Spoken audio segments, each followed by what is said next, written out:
Hello, hello. I'm Casey. And I'm Fallon. And this is Render the Darkness. So, your fact for this episode is it's impossible to hum while holding your nose. How many of you are trying it? I was just thinking about doing it. Come on, give it a try. Are you entirely holding your nose? There ain't no way. Do it. Also, fact for this episode, that fact is not true, apparently. Well, you probably couldn't keep like a Fallon just did it. I did not test it. I should have. I'm going to test it now. I think you're wrong.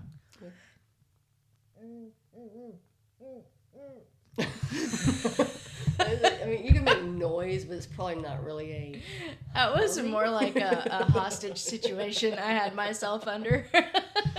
Yeah. I don't think you had your nose entirely plugged. I did. You were making way too many hums. All right. I'm just saying. I don't know if that's hum. Is that humming or is that like bellowing? I don't know. I don't either, but I tried. it's fun to try either way. Just don't do it for very long because you legit can't breathe. Yeah. So, anywho's. Okay, so in this episode, we're going to be talking about ghosts. Ooh. Yeah. Now, these ghost stories come from our home state, the Arkansas. The Arkansas. Yes, the Arkansas. The one and only Arkansas. Just in case you guys didn't already pick up where we were from. Okay, now some of these I've actually heard of and some of them I haven't. I also didn't realize until doing further research that there are a lot associated with Arkansas. There's actually a website that I'm using right now that it actually lists 20. We're going to talk about 10 in this episode. I will do a part 2 for the last 10. Ooh. And 2-part ghosts. yes. 2-party ghosty. Yay. Now, I am sure that there are a lot more out there, and I'll probably do another episode later on. We'll see. So, let's get into the ghosties of Arkansas. Ooh. I won't do that the whole time. I'm sorry. Okay, so the first one, we are going to talk about Highway 365. Oh, I know that highway. Traveled it many a times. I bet. It's pretty popular, but there are a few stories that surround the highway. A lot of the stories are about vanishing hitchhikers, which I think a lot of states have that type of ghost story surrounded one of their highways at some point in time. Yeah, I think every state does have a popular road that hitchhikers tend to go missing on. I don't know that they're all associated with ghosts, but I agree. Because I know there's a lot of serial killers that were known to do their killings through the hitchhikers, and there were very popular routes they would take in order to find their victims and whatnot. So. Right. Okay, so one of these stories takes place close to Woodson. On a rainy night, a driver will see a young woman on the side of the road. The driver stops to offer that girl a ride home. The girl tells him where she lives, and he takes her to a house in Redfield. And when they get to the house, he goes around to open her door, only to find out that she is no longer in the car. So he walks up to the house, knocks on the door. A man or a woman will answer, and the driver will tell him what happened. The homeowners will tell him that he must have been talking about their daughter who was killed in a car accident 4 years ago, and that every year on the anniversary of her death, she will walk the road until she can have someone bring her home. Wasn't that a Super Dad episode? Not sponsored. But that would be awesome. No, I think something similar to that. Yeah, I'm sure there probably was. I think it had to do with a bridge too, didn't it? Yeah. Oh, yeah. No, it was the mom and the kids is what it was. Mm. Yeah, I remember now. But it was started pretty similar to. Yeah, that's what up to the point of the house. Yeah, because I think that one right there, actually, there's a lot, like I was saying, like in different states. I think that is a pretty common. Yeah, I really do. All right, so the next one, there is another hitchhiking girl that can be seen by the bridge going into Batesville. So supposedly you will be driving down the road, minding your own business, listening to music, your favorite podcast, when all of a sudden you'll see a girl. Run to the darkness. You'll see a girl with bruises all over her and a cut above one of her eyes. Oh. So you're going to stop, offer her help. She'll ask you, that you take her home. Well, whenever you pull up to the house, she's no longer in your car. Now, it said that a guy picked her up, drove her home, and he seen that she wasn't in the car anymore when he got to the address, so he walked to the house and knocked on the door. And he was told that their daughter was killed 1 month ago at the bridge, and he was not the first person to actually bring her back home. They say that she is still roaming the highway close to the bridge looking for another ride home. Another version is that a man was driving down the highway and seen a girl on the side of the road. He picked her up, took her home, and again she had disappeared from the car when they got to their destination. The girl's father said that she would have someone drive her home on the anniversary of her death every year. Now, another freakier version is that the man had picked the girl up, and because it was raining, the girl's clothes were soaked. So he offered her his coat, she put it on, and he drove her home. When they got there, again she had disappeared, and her father said that she had died a while back. So the guy was curious and decided to go to her grave, and there he found his coat that he had given to the girl lying on her headstone. Oh, wow. Oh, that would freak me out. Yes, that'd be so scary. Yeah, it would be. Now, there's also supposed to be a little girl on the highway as well. From what they say, she will run out in front of your car and make you think that you've run her over. Oh. Now, when you get out of the car to check on her, there won't be anything there. There's another story saying that if you stop in the middle of the road and honk your horn 3 times, a ghostly motorcycle will appear and run right through your car. Another story is a hitchhiker that is a man that tells you of the second coming and then disappears. Oh. Alright, so the next one we're going to talk about is the Arkansas State Capitol. The Arkansas State Capitol was built on the grounds where the state penitentiary used to be. And it was used to keep criminals, but it was also used for the members of the Union Army during the Civil War, and it was later used to confine Confederate soldiers when the Union Army took control of Little Rock. And during this time, it was not uncommon to kill Confederate or Union sympathizers while the war was going on, and even after the war was over. They say that the number of people that died on the grounds is pretty high. There was part of the property that was used as a cemetery for the prisoners that died without family. And they would be buried in unmarked graves, and sometimes they would just throw them into a mass grave spot, left there to rot. Yeah, it was pretty bad. Terrible.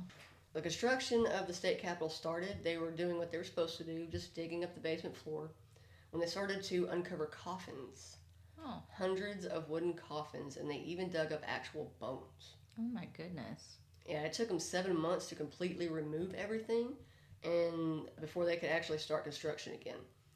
The Capitol was finally done on January 1st, 1915. There have been a lot of people that said that they have seen a woman floating down the marble staircase. She's usually wearing period clothing, and some say that they have heard a woman screaming on the staircase as well. Oh, no. Someone did do an investigation, and one of the investigators saw a figure moving beside another investigator. And no one really knows who this woman is, but some think that she could have worked in the building in the 1900s. There are also reports of a man being seen only on the 4th floor, and he is usually seen in the 19th century clothing.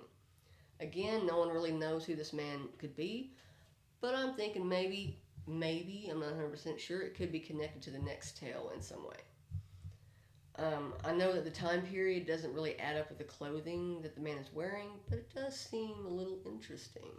Okay, well, what's your next story?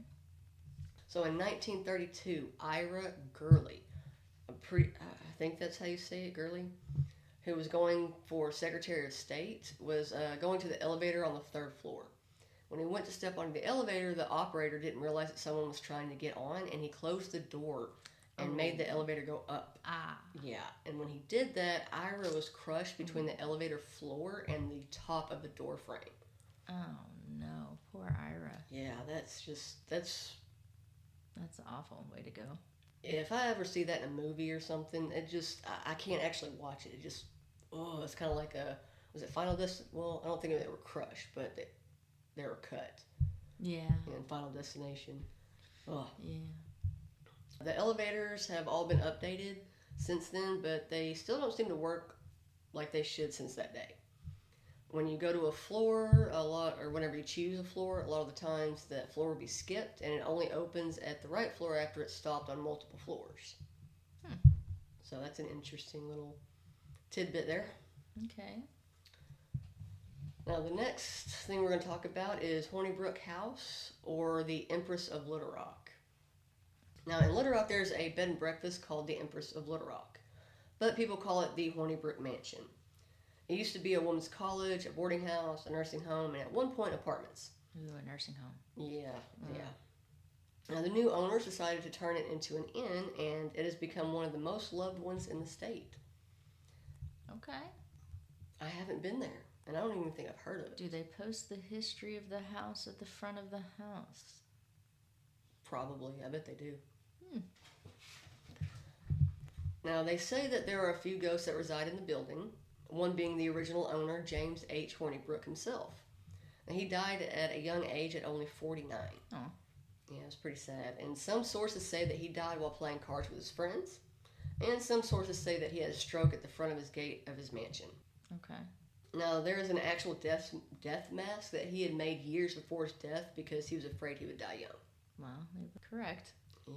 Apparently, the man that owns it now has said that James came to him and begged him to return the hotel to the way it was before, and his wife has felt cold spots around the building while working. Another ghost that a lot of people see is a former maid, and she is normally seen just standing in different rooms on the second floor before disappearing into closets. Another ghost people claim to see is a man in an old-fashioned captain's outfit, just standing in different areas. People also say that they hear footsteps in halls and people talking in empty rooms. And another source, a guest claimed that something or someone had jiggled the doorknob of their room, opened the door, but there was no one in the doorway. Yeah, I'd be gone. How was that? Just gone. Alright, so now we're going to talk about Mount Holly Cemetery. I've heard of this one. See, I haven't heard of this. I have heard of this one. Now, this cemetery is located in Little Rock, and there have been a lot of respectful people buried there. It was established in 1843 and had 21 former Little Rock mayors, 14 Arkansas Supreme Court justices, 10 Arkansas governors, and 6 U.S. senators buried on the grounds. No wonder it's haunted. Yeah. Also has Civil War related grave sites, which could definitely be another reason. With one being that of David O. Dodd, a Confederate spy who was captured and killed. It is said that there are quite a few hauntings at the site. There have been Confederate soldiers and Native Americans seen walking around at night. There's also talk about people being able to hear a flute playing early in the mornings. And supposedly, the statues are known to move around the cemetery on their own, and sometimes some items will just appear on the graves. Now, one of the craziest stories is that people that live near the cemetery will go outside to find pieces of the statues or the gravestones in their yard. Oh, that would be disturbing. Yes. I'm not sure exactly why that would happen. I don't know. That's some scary stuff. That is some scary stuff. One really cool thing about the cemetery is that Little Rock throws an event every year on the second Sunday of October from 2 to 4 called Tales of the Crypt. Ooh, I didn't know that. Yeah, I didn't either. Which, of course, because I didn't know about this anyway. I mean, I've heard the stories of the cemetery, but I've never heard about the event. Tales of the Crypt. Yeah. Ooh, 90s kids everywhere, perking up. Yeah. What did you say? How did he do that? What was his laugh? I'm not even going to Come on, I know you can do it. No. I know you can do the Crypt Keeper's laugh. I cannot.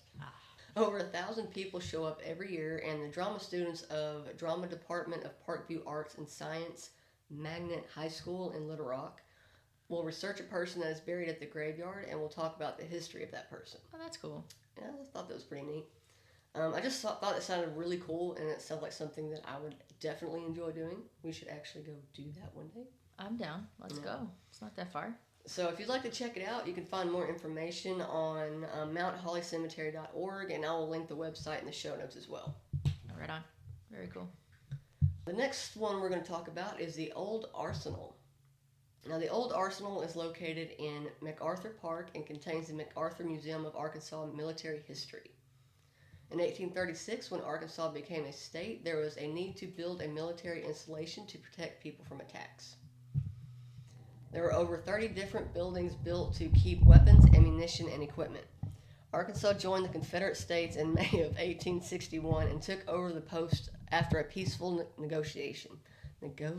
Oh my gosh, I can't say that word. Negotiation. Negotiation. Wow. Oh, goodness. They're getting to you. They are. They're getting to me. I can't talk. The Arkansas Confederate soldiers used the arsenal to make repairs on their weapons and to make gunpowder. After a huge battle with the Union troops, Little Rock was retaken and the Union soldiers moved back into the post. The arsenal was also said to have held the 17-year-old David Dodd, who had possession of plans that would reveal the position of the troops and the stashes in Little Rock. In 1873, after the Civil War, the post was renamed the Little Rock Barracks and mainly housed troops until it was closed in 1890. I thought you said his name was David O'Dodd. It is, but I just left out his middle initial. Seems important. Excuse me, 17-year-old David O'Dodd.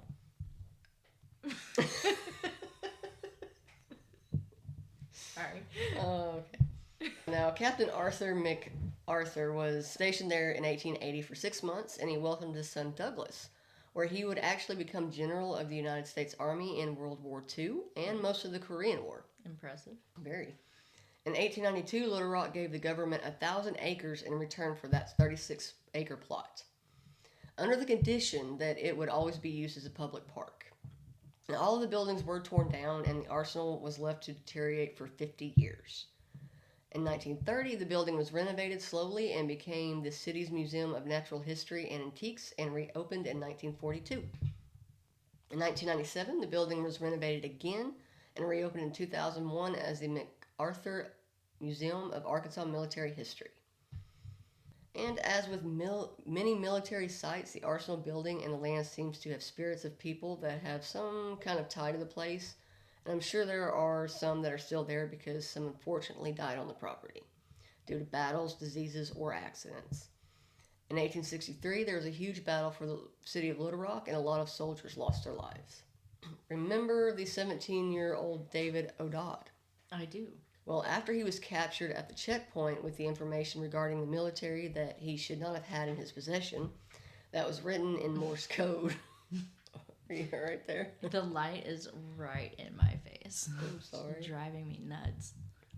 Okay, so after he was captured at a checkpoint with information regarding the military that he should not have had in his possession, that was actually written in Morse code. He was offered a plea deal if he would give up the people that gave him the information. Well, David didn't take that deal, so he received a 4-day trial and was ultimately convicted of being a spy for the Confederacy. And the judge gave him the death penalty and was sentenced to hang. That sucks. Seems like a pretty severe punishment. Well, he was a spy. Gonna give out military information and secrets. He didn't hurt nobody. And he didn't get to give any information out. And just give him a slap on the wrist and be like, don't spy again. But if he would have gotten out, it could have been very bad. Don't do that, David. Bad, David, bad. Shit's Creek. Oh my God, David. It's a good show. Not sponsored. At the arsenal, the gallows were put up and the soldiers were guarding it in case there was a rescue attempt. Now, 6,000 people watched as David was brought to the gallows and a noose was placed around his neck. He was forced to step off the back of a wagon's tailgate. Now, because the wagon was so low to the ground, it put David in a position to where he wasn't high enough to actually break his neck. Oh. So he slowly strangled to death. Oh. Now, one soldier tried to make it happen faster by pulling up on the rope, but it didn't help. So after the truly horrific execution, he was quietly buried at the Mount Holly Cemetery. I bet he was.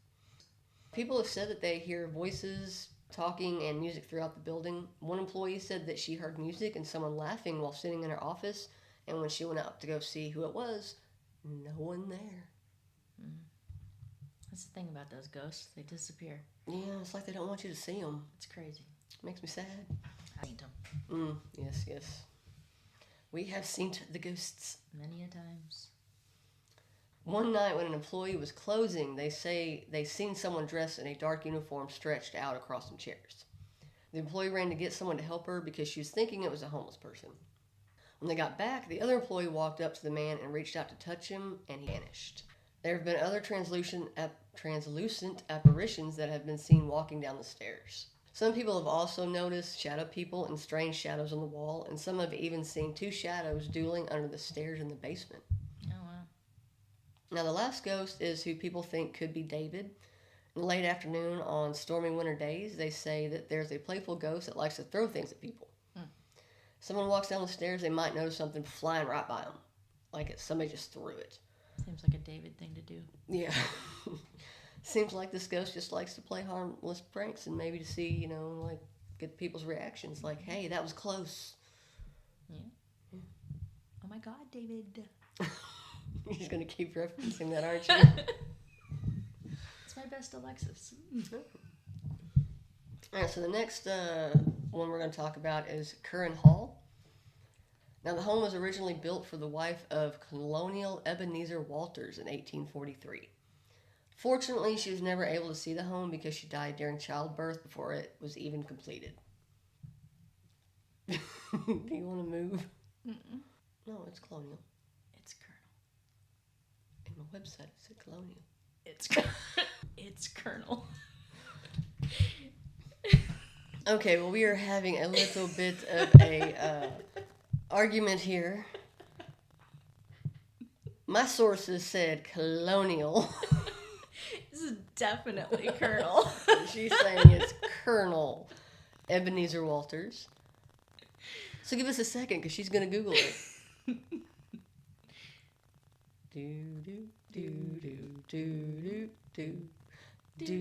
Not sponsored. This song's not. How to pronounce the word colonel. This word is so deceiving. Here's why. It starts with a k sound and then... You ever heard of Colonel Sanders? Anybody ever called him Colonel Sanders? Colonel Sanders. Excuse me. That's just rude and uncalled for. Okay, so let's start this again. The home was originally built for the wife of a Colonel Ebenezer Walters in 1843. Unfortunately, she was never able to see the home because she died during childbirth before it had actually been completed. The home has gone through many owners throughout the years, and the city of Little Rock purchased the property in 1996. The building is now used for the official greeting center for the mayor and the city's welcome center. And because of how old the building is, it is no surprise that it is considered haunted. There are stories that go all the way back to after the death of Mary Walters. There have been reports of people seeing objects moving on their own, feeling cold spots, and hearing noises. There was a paranormal group that came and did an investigation, and they did catch something on camera, and they described it as a sparkle. Some sources say that the coffee pots will make coffee without grounds or water. Oh. Is it good? Please come to our house. Is it good? I don't know. Oh. Someone had even claimed to have had captured a voice recording that says, "Mary, that's who I am." Was that the name of the wife? Yeah. Yeah. Oh, yeah, she said that. Sorry. Well, you're fine. Alright, so the next one we are going to talk about is the Argenta Historic District. Now, I couldn't find a whole lot on this one, but it is said that there was a murder of an innocent man named Homer Blackman, who was a restaurant owner, and that someone had shot and hung him. They say that there was a riot in 1906, and he was accused of shooting at the deputy sheriff Lindsay and his son. He was arrested on October 7th, 1906 for this accusation, but 4 masked men came for him on October 9th, 1906, and hung him from a utility pole on the corner of 6th and Main and was shot multiple times. Now, people say that they have heard noises, footsteps, and the sound of a man being choked. Oh. It said that there is also a ghost of a young woman who used to be a prostitute that haunts the Four Quarter Bar.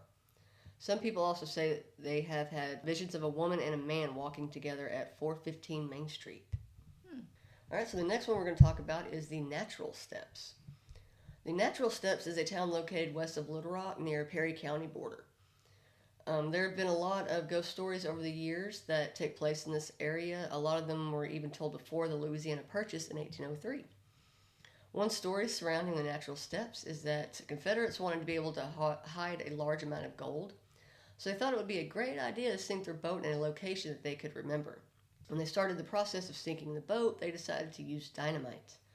3 of those men were killed in that explosion. Another story is that Gustav Sanders and a woman named Martha married at the top of the natural steps. Unfortunately, he died just a few days later from what some say was an unknown illness that a lot of people have actually died from. The woman was so upset over this that she disappeared, with some saying she jumped from the natural steps into the Arkansas River. And the story says that Martha can be seen dressed in white, walking in the natural step cemetery, heading towards the woods and towards the steps. Then she will follow them down into the river and never returns. And never returns. Why are you making fun of the way I talk? It's cute. Alright, so the next one I'm going to talk about, hopefully I say this correctly, Plum Bayou Mounds Archaeology. Oh my gosh. Did you just ask me why I was making fun of the way you talk? Yes.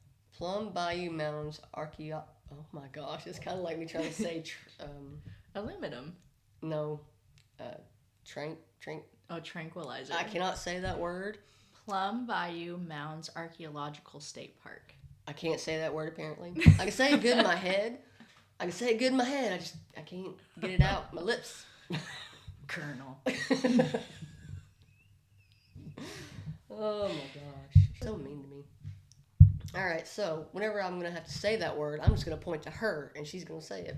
Can't see me, but I will say it. You really can't. You can't see. It's like the sun knows we're telling ghost stories. It's like, are they there or are they not there? Let's try. Maybe I can move over a little bit here. Hidden by the rays of the days. That's a chair, I swear.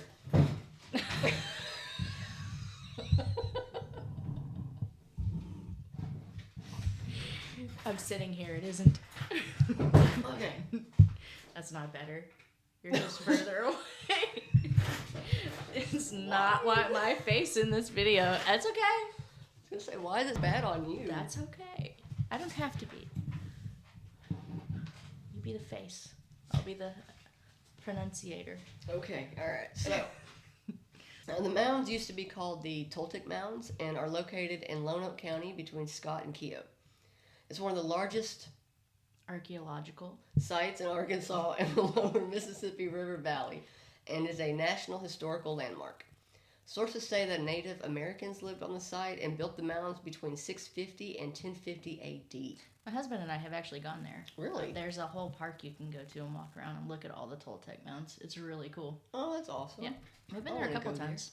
Now, because of the way they lived, archaeologists, I could say that one, use the name Plum Bayou culture. Now, the site was used as a religious center for people in the countryside. There were a few, but not many, other religious leaders that actually lived in the site, and it was mainly used for ceremonies. Now, the people were hunters and gatherers and would also fish in the river.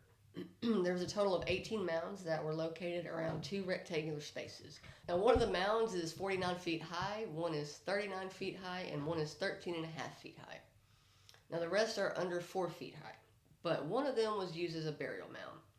Now, the researchers are not sure why the mounds were abandoned around 1850 AD, and they don't really know what happened to the people either. Excuse me, 1050 AD. I don't know what is wrong with me today. I'm having major malfunctions. Some of the visitors have reported hearing footsteps while no one is around, and others have seen orbs and even apparitions. There are 2 trails in the park, and they say that both will lead to paranormal happenings, but all of the occurrences actually happened at the mounds themselves, and both of the trails go right by the mounds. I will say that is true. Yeah. They do. And as somebody who has personally walked these trails and around all of the mounds, there's definitely a much heavier feeling when you're closer to the mounds than there is when you're on the trails. Yeah, okay, I was going to ask you, like, hey, you've Yeah. been there, how I did you have. feel? I have. It did. I will say, I will agree with that statement. It definitely felt heavier around the mounds than anywhere else in the area that we walked. Yeah, definitely going to check that out. Alright, so the next one we're going to talk about is the Clayton House. Now, Mr. Sutton built the original house in 1852 for him and his family, and they lived there for about 8 years. It was square and had 2 stories. Suttons went to a safer place in Texas when the Civil War happened, and they stayed there until it was over. So their home became a place for recovering Confederate soldiers, but none of them actually died in the house. Now, the troops that used their home decided it would be a good idea to take almost all the valuables in the house and trash it in the process. So the Suttons didn't have the money to repair the home, so he had to sell it and all of his other property to be able to start over with his family. And the house was empty until William Harrison Clayton, who was the federal attorney for the Western District, bought the house along with the rest of Sutton's property. Now, the Williams family had grown quite a bit by 1872, with him and his wife now having 7 children. Oh my god. That's a lot of kiddos. That's a lot, yeah. Don't know why I just went to an accent. I have no idea. I done lost my place. That caused additional space to be needed. Them 7 children. Yes, it did.